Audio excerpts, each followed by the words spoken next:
Cresce l'attesa a Panama in vista dell'arrivo domani del Papa. I giovani italiani alloggiati nella diocesi di Chitre. La GMG prosegue lo spirito del sinodo fondato sull'ascolto e l'accompagnamento. Lo straordinario del quotidiano, la messa nella seconda domenica del tempo ordinario in onda su Telepace dalla parrocchia dei Santi Gervasio e Protasio di Rapallo, una comunità ricca di storia e tenace nella carità. Nel nuovo appalto rifiuti di Rapallo e Zoagli peggiorano le condizioni contrattuali per metà dei dipendenti, lo denunciano i sindacati che minacciano azioni di protesta. È in arrivo la primavera giornata d'inverno, domani è prevista neve sul ponente e nell'entroterra di Genova e Savona, allerta gialla in Val d'Aveto, fenomeni più deboli a levante, migliora giovedì ma attenzione al vento forte. Non siamo nella stessa situazione del 1938, ma la propaganda politica attuale presenta preoccupanti analogie. A dirlo Gad Lerner intervenendo a Chiavari sugli 80 anni delle leggi razziali. Le radici cristiane riscoperte rileggendo il rotolo di Ester, il tema affrontato nella giornata del dialogo cristiano-ebraico. A Lavagna, conferenza spettacolo di Miriam Camerini che sarà trasmesso questa sera su Telepace 2. Buonasera ai telespettatori di Tigullio Oggi. Domani Papa Francesco arriverà a Panama per il primo abbraccio ai giovani di tutto il mondo radunati per le giornate mondiali della gioventù. Ore di attesa nelle varie diocesi che ospitano i ragazzi provenienti da diverse località. Gli italiani, tra cui un gruppo di liguri, si trovano a La Palma dove è iniziato il cammino di preparazione all'incontro con il successore di Pietro. Sentiamo.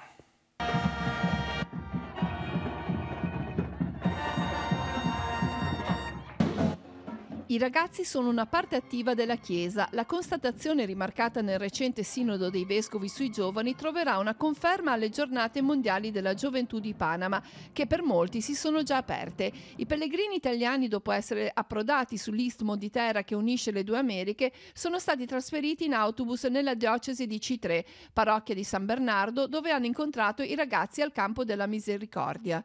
L'incontro mondiale 2019 prosegue lo spirito che ha animato il Sinodo e fondato su due verbi. L'ascolto e l'accompagnamento, l'ascolto e l'accompagnamento.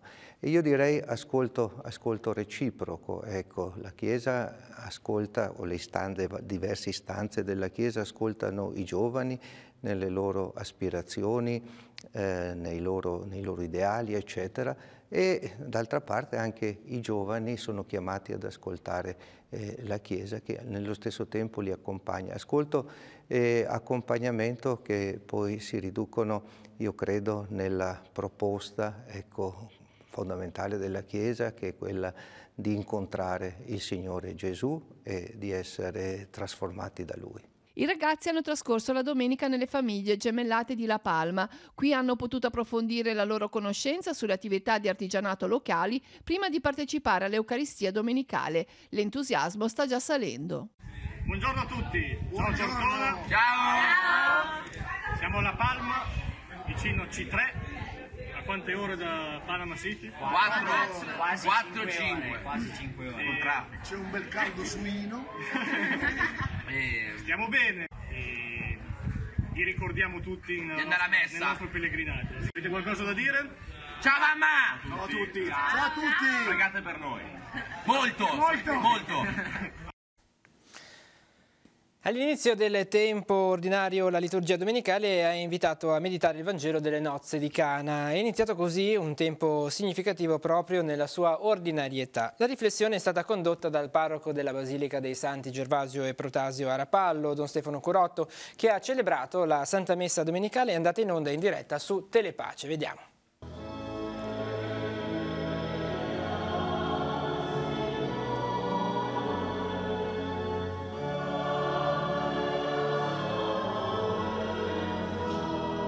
Per me è un tempo prezioso, nel senso che dopo aver celebrato solennemente gli avvenimenti della vita, della nostra fede, il tempo ordinario per me è un po' il dire li mettiamo in pratica, li viviamo, danno il gusto alla nostra vita, ecco. Come facciamo noi a trasformare l'acqua in vino? ma diciamo che noi collaboriamo, chi la trasforma è Gesù, quindi noi collaboriamo come hanno fatto i servi nel Vangelo, hanno fatto ciò che lui gli ha detto, quindi si sono fidati, ecco. E quindi sta a noi, come dire, fare la nostra parte, che in questo caso era per i servi portare l'acqua, in altri casi è dare quei pani e quei pesci che a volte chiede per moltiplicarli, quindi metterci, cioè, come dire, condividere quello che siamo. Signor Giuseppe, sono tantissimi anni che lei fa parte del Consiglio degli Affari Economici. Sono 36 anni e sono venuto che c'era Don Daneri per 3 anni con lui, poi è mancato poverino, poi Don Amandolesi, poi 18 anni è mancato anche lui, poi con Don Lelio, anche lui 14 anni, e adesso sono con Curotto da 3 anni circa, 2 o 3 anni, ecco. Ha visto tante cose qua. Ha visto parecchie cose, sì. Bene, allora cosa auguriamo alle nuove leve che sono nei vari consigli? Che continuino sempre così, anzi, con entusiasmo che ci ho avuto io fino adesso. Il suo impegno per la mensa qual è?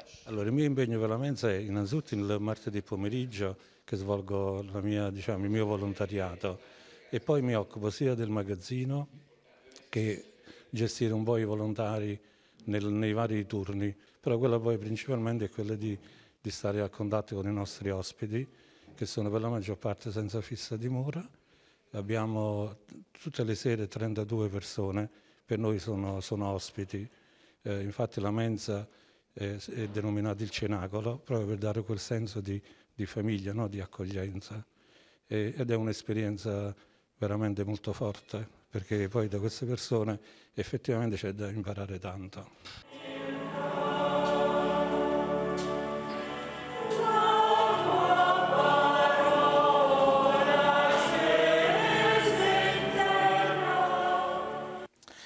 Restiamo a Rapallo con la politica amministrativa. È ripartito il cantiere per il rifacimento della copertura del San Francesco, fermo dal 30 ottobre quando la mareggiata ha fatto arenare alcune imbarcazioni proprio alla foce del torrente, ostacolando così il proseguo dei lavori. In questi giorni si dovrà preparare l'area per l'arrivo delle travi che completeranno la soletta. La loro posa avverrà però non appena verrà rimossa l'imbarcazione Cioccolette, che ancora staziona alla foce del torrente, le cui operazioni presentano difficoltà tecniche dovute proprio alla sua posizione. Proseguono nel contempo gli interventi di ripristino del lungomare. Tra domani e venerdì è prevista la rimozione dei materiali spiaggiati presenti in cumulo sulla spiaggia del Lido. Grazie al lavoro di Capitaneria di Porto, Regione e Comune, in brevissimo tempo sono stati rimossi 230 natanti affondati. E a partire dal 1 febbraio a Rapallo e Zoagli il servizio di raccolta e smaltimento dei rifiuti solidi urbani sarà gestito da Aprica. I 66 lavoratori dell'ex Aimeri, oggi Energetica Ambiente, verranno tutti assunti, ma i sindacati intravedono delle nuove condizioni contrattuali che verranno applicate a circa la metà dei dipendenti, un grave peggioramento sia contributivo che a livello di tutele. Per questo sono state annunciate azioni di lotta. Sentiamo. Nuovo appalto per il servizio di nettezza urbana per Rapallo e Zoagli, coinvolti 66 lavoratori. Quale tipo di contratto verrà applicato? Abbiamo scoperto un incontro avvenuto il 14 di gennaio che l'azienda che è entrante, che si chiama Aprica e che è diretta espressione della A2A Lombarda, e intende applicare il contratto delle cooperative sociali, almeno per una parte consistente dei lavoratori. Questo cosa implica tecnicamente? Tecnicamente implica innanzitutto una riduzione immediata del salario di almeno il 30%, ma soprattutto la perdita della garanzia del posto di lavoro. Un domani che ci sarà una nuova gara non avranno più il diritto del posto, chi arriverà potrà anche lasciarli a casa. Questo crea un precedente perché stanno tentando di infilare nel settore le cooperative sociali, e applicare il contratto delle cooperative sociali significa, soprattutto per le lavorazioni meno professionali, significa abbattere il costo del lavoro, fare dumping contrattuale, cioè vincere le gare con un ribasso sapendo poi di non rispettare il capitolato. Abbiamo già dichiarato lo stato di agitazione e se non verremo ascoltati dichiareremo lo sciopero. In una prospettiva di carattere nazionale noi intravediamo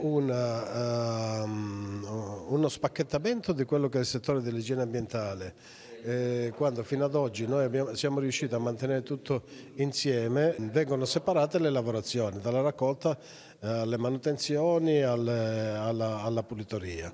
Noi chiediamo che i comuni e gli enti si facciano promotori verso le stazioni uniche appaltanti affinché nelle gare di appalto vengono inserite le clausole sociali ed in particolare l'applicazione dei contratti di riferimento dei settori diciamo dell'appalto stesso. Perché valutate come estremamente grave quanto accaduto a Rapallo? Beh, innanzitutto perché è discriminatorio applicare un contratto differente allo stesso settore e allo stesso settore merceologico e nella fattispecie a quella parte di lavorazioni che da sempre sono state riconosciute come un po' svantaggiate, ovvero lo spazzamento stradale. Riteniamo che sia grave innanzitutto perché vengono a mancare proprio a livello normativo e contributivo delle indennità e degli istituti previdenziali che non verranno pagati ai lavoratori. Quindi riteniamo che sia veramente, diciamo, anche umiliante. E nuova fase di controlli a Sestri Levante contro lo scorretto conferimento dei rifiuti. Da domani saranno intensificate le verifiche. In campo 2 ispettori ambientali del comune e un ispettore di Docs Lanterna. Saranno analizzati i sacchetti conferiti dalle utenze condominiali per passare poi ai mercati settimanali e alle utenze commerciali non domestiche. Verranno inoltre attivate le nuove telecamere ambientali installate con l'obiettivo di rilevare proprio le infrazioni. Entreranno all'opera anche le nuove fototrappole che avranno il compito di registrare situazioni critiche temporanee. Infine saranno avviate una campagna di comunicazione per ricordare le regole a cui è importante attenersi per non incorrere nelle sanzioni e ci saranno vari incontri con alcune categorie cittadine proprio con lo stesso scopo. Voltiamo pagina, siamo alla vigilia della prima perturbazione del 2019 che interesserà la Liguria dopo molto tempo di prevalentemente secco. Su gran parte del nord Italia è prevista l'arrivo della neve anche a quote basse e in pianura. Proprio per questo sul Levante e della Liguria le precipitazioni non dovrebbero essere abbondanti, ma l'ARPA ha emanato l'allerta meteo gialla per neve dalle 6 alla mezzanotte di domani proprio per i bacini del Ponente e vediamo anche la Val d'Ave. Escluso dunque il Levante Ligure, migliora giovedì ma attenzione al vento forte. Ne abbiamo parlato sull'evoluzione meteo delle prossime ore con Daniele Laiosa di Limet. Sentiamo. È in arrivo la prima vera giornata d'inverno con possibili nevicate non soltanto in Appennino. I previsori di Limet ridimensionano però la situazione per quanto riguarda la Liguria. Se mercoledì la neve cadrà sino a lambire la costa tra Genova e Savona, sul Levante i fenomeni non dovrebbero essere intensi. È vero che qualche virga nevosa, quindi qualche precipitazione dal mare potrebbe raggiungere la costa, ma si tratterà al massimo di fiocchi coreografici o pioggia mista neve. Non sarà in grado di dare accumuli, diciamo, da Portofino verso est, ma probabilmente anche il Golfo Paradiso rientrerà in questa situazione. In Val d'Aveto, dove questa mattina le temperature erano ovunque sotto zero, con una punta di meno 9 gradi sulla vetta del Monte Bue, le precipitazioni consolideranno il manto nevoso. Gli accumuli non dovrebbero superare, secondo Laiosa, i 5-10 centimetri, ma nei prossimi giorni la situazione potrebbe migliorare. Potrebbe esserci anche un secondo episodio domenica con nevicate nell'entroterra anche quote discrete. Forse su quell'evento lì c'è maggiore possibilità di accumulo per gli impianti, per le vette della Val d'Aveto in generale, per il Levante, ma occorrono conferme in tal senso. Attenzione a chi si mette in viaggio, soprattutto verso il Piemonte e il nord-ovest italiano. Sulla Liguria la situazione è prevista in miglioramento già dalla serata di domani. La gran parte delle precipitazioni dovrebbe cessare in costa e allontanarsi in mare aperto. Giovedì una giornata comunque fredda con nuvolosità residua a levante e attenzione soprattutto giovedì al vento forte perché raggiungeremo valori di burrasca, provenienza nord, quindi comunque non ci sono problemi dal punto di vista meteo marino, ma il vento soprattutto nei valichi appenninici sul settore centrale potrebbe superare anche i 70-80 km/h sotto raffica. La cronaca adesso, la sentenza sul processo per l'omicidio di Antonio Olivieri, l'artigiano di Seste Levante ucciso nel novembre del 2017, è stata rinviata al 21 marzo, notizia che andiamo a leggere sul nostro sito teleradiopace.com. Il giudice per l'udienza preliminare infatti ha disposto nuovi accertamenti tecnici su alcuni reperti prelevati dalla scena del delitto, accogliendo così la richiesta del difensore di uno dei due imputati. A giudizio, lo ricordiamo, ci sono la moglie di Olivieri, Gesonita Barbosa, e il convivente di lei, Paolo Ginocchio. Per i due imputati il PM ha chiesto 30 anni ciascuno. Un italiano 41enne e uno straniero di 49 anni sono stati invece arrestati dalla polizia a Chiavari per detenzione di sostanze stupefacenti ai fini di spaccio. Entrambi pregiudicati per reati specifici sono stati trovati in possesso di circa 2 kg di eroina pura. L'indagine è partita circa un mese fa dopo la segnalazione di un'intensa attività di spaccio di eroina all'interno di un appartamento di via Piacenza, nella zona limitrofa allo stadio di Chiavari. Durante un servizio di appostamento ieri gli agenti hanno notato uno strano via vai di persone e hanno deciso di effettuare un controllo. Sul tavolo della cucina sono stati trovati mezzo chilo di eroina purissima, un bilancino di precisione e tutto il materiale necessario per il confezionamento. Da una successiva perquisizione a domicilio del 49enne a Cicagna è stata rinvenuta la restante sostanza stupefacente, circa 15.000 euro in banconote di vario taglio e una bicicletta del valore di 6.000 euro che era stata barattata in cambio di alcuni grammi di eroina. I due spacciatori sono stati associati alla casa circondariale di Genova Marassi. 2 uomini, uno straniero e un italiano residenti a Cogorno, entrambi ventenni, invece sono stati denunciati dai carabinieri di Seste Levante per concorso in disturbo del riposo delle persone. La notte scorsa i due, in evidente stato di alterazione alcolica, hanno innescato una lite per futili motivi in centro città a Sestri Levante. L'equipaggio dell'aliquota radiomobile è intervenuto su richiesta di alcuni abitanti di via Lungomare Descalzo, ha sedato il dissidio tra i due prima di procedere alla denuncia. Voltiamo pagina a ricordare le leggi razziali del 1938 e lo sterminio degli ebrei è fondamentale vista la preoccupante analogia con le attuali iniziative di propaganda politica. A sostenerlo il noto giornalista Gad Lerner, presente a Chiavari all'iniziativa Il Tiguglio non dimentica, intervistato da Roberto Petinaroli. Sentiamo il servizio. Se fossi andato a scuola nel 1938 e il mio compagno di banco, il mio insegnante, fossero scomparsi da un momento all'altro, che cosa avrei fatto? Una domanda che Gad Lerner, affrontando il tema delle leggi razziali in vista della giornata della memoria, ha rivolto ai presenti in auditorium a Chiavari, pensando soprattutto ai giovani di oggi, ai quali, ha spiegato, va raccontato il cammino che portò allo sterminio degli ebrei, visto che pur non trovandoci nella stessa situazione di 80 anni fa, l'attuale propaganda ha preoccupanti analogie. Con gli argomenti dello scherno, della degradazione dell'altro, dell'idea che gli italiani si difendono isolandosi e preservando, come dire, la fetta di torta solo per sé. Non è questo il modo di affrontare il futuro. Dal palco dell'auditorium chiavarese, Gad Lerner ha invitato tutti a trovare la forza di non accettare l'ingiustizia anche quando si presenta con il volto della legge. All'epoca, ha sottolineato il giornalista, gli ebrei censiti erano appena 40.000 e dunque bisognava alimentare una massiccia campagna di odio nei loro confronti. Oggi invece è più facile alimentare ostilità nei confronti degli immigrati, una situazione sulla quale occorre vigilare affinché quanto accaduto 80 anni fa non rimanga semplice memoria storica. I barconi non sono certo la causa delle difficoltà che vivono gli italiani, sono in qualche modo un simbolo, no? Di come si possa ricostruire, come dire, un velo di indifferenza. Allontaniamo il problema, se ne occuperanno i libici, non è colpa nostra se da quella parte del mare vengono perseguitati, chiusi in campi di concentramento, non ci riguarda e noi pensiamo ad altro. Io credo che però questa sia una visione molto miope. Io mi chiamavo è il titolo dello spettacolo teatrale che la compagnia del Liceo Marconi del Pino di Chiavari porterà in scena questa sera al Teatro Sociale di Camogli con inizio alle 21. L'obiettivo è di far riflettere sul tema dei diritti fondamentali dell'uomo, sempre più frequentemente violati. L'iniziativa è promossa dall'Associazione Verità per Giulio Regeni, Il Tiguglio non dimentica. Una sala della Regione Liguria sarà intitolata e dedicata alla memoria dei caduti di Nassiriya. È quanto previsto da un ordine del giorno presentato dai consiglieri regionali Muzio e Vaccarezza e approvato quest'oggi all'unanimità dall'Aula di Via Fieschi.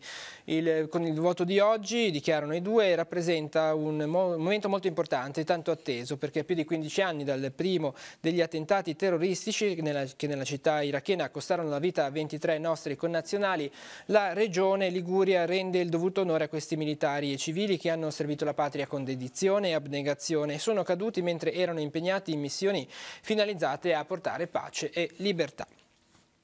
Domani alle 14 il Consiglio regionale ricorderà la persecuzione degli ebrei durante la Seconda Guerra Mondiale. Al termine saranno premiati i ragazzi che hanno vinto la 12ª edizione del concorso sul Giorno della Memoria. Sarà presente Roberto Iarak, presidente della Fondazione Memoria della Shoah di Milano.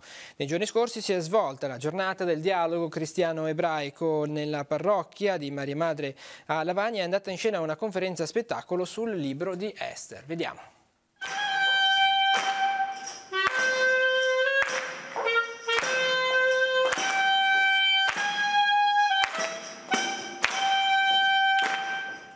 La storia di Esther, che divenuta moglie del re Assuero, salva gli ebrei dai complotti del malvagio primo ministro Aman, ha guidato la 30ª giornata del dialogo cristiano-ebraico. Il rotolo biblico narra di un popolo insidiato, salvato dalla sua regina.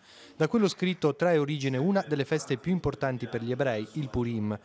A Lavagna, Maria Madre della Chiesa, è andata in scena una conferenza spettacolo per affrontare i contenuti dal rotolo di Esther con Miriam Camerini e Ruben Vitali. Un'occasione per riscoprire le proprie radici nelle vicende degli ebrei, nostri fratelli maggiori, come diceva San Giovanni Paolo II.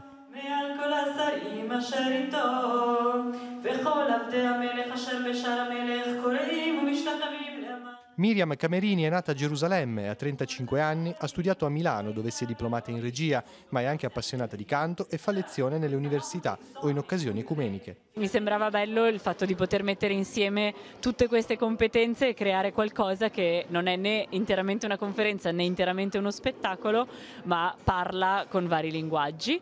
In particolare il libro di Esther è uno di quelli di tutto il canone biblico, tra quelli a me più cari, poiché io sono nata la sera di Purim, della festa ebraica, in occasione della quale si legge il rotolo di Esther, e sono nata proprio a Gerusalemme nel momento in cui si iniziava a celebrare la festa.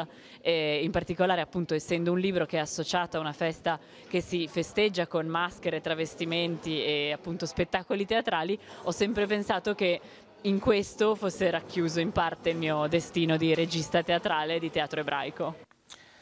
La conferenza spettacolo è stata ripresa integralmente da Telepace e sarà trasmessa questa sera alle 20:50 circa sul canale 85 del digitale terrestre Telepace 2. Un'informazione di servizio: a Rapallo il medico di medicina generale Nicolò Ingrassia cesserà la propria attività il 25 febbraio. Pertanto le persone assistite dovranno presentarsi entro quella data agli uffici dell'anagrafe sanitaria del distretto sociosanitario 14 Rapallo, che si trova all'ospedale di San Pietro di Novella. Per la scelta del nuovo medico di base occorre portare con sé il libretto sanitario. E restiamo a Rapallo. È un presepe curato nei minimi particolari che racconta un Dio che si fa uomo nella vita di tutti i giorni, quello allestito nella cappella di San Giuseppe all'interno del santuario di Nostra Signora di Montallegro. La rappresentazione della Natività si può ammirare tutti i giorni durante gli orari di apertura dell'edificio sacro. Siamo andati a vedere.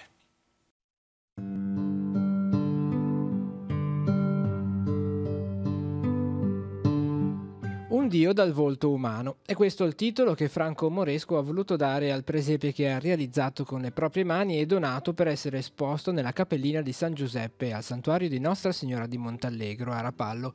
Gesù si è fatto uomo nella vita di tutti i giorni. In questo scenario l'autore ha ricostruito un tipico paesaggio ligure, curando ogni dettaglio nei minimi particolari. È stato fatto da una persona, Franco Moresco, che ha voluto rappresentare nella scena della vita di tutti i giorni l'avvenimento della nascita del Signore Gesù. E infatti è stato messo anche un sottotitolo al presepio, Un Dio dal volto umano, perché entra nella storia di tutti gli uomini.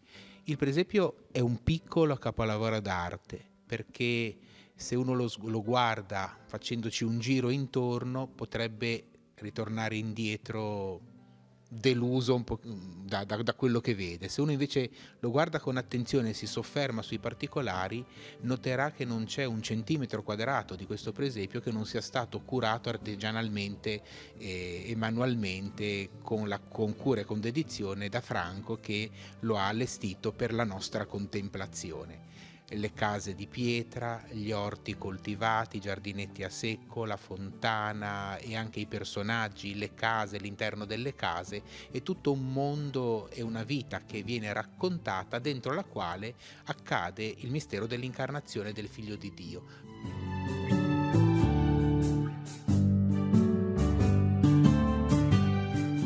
Il presepe si potrà ammirare tutti i giorni negli orari di apertura del santuario di Montallegro, sicuramente fino al 2 di febbraio. Tutti i giorni, dalla mattina alle 8, alla sera alle 17 e 17:30, nei giorni festivi anche alle 18 in una forma ininterrotta, certamente fino al 2 di febbraio e forse qualche giorno anche dopo.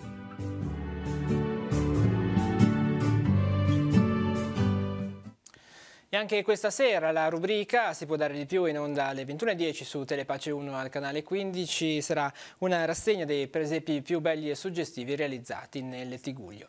Nella nostra agenda adesso gli appuntamenti in programma per la giornata di domani.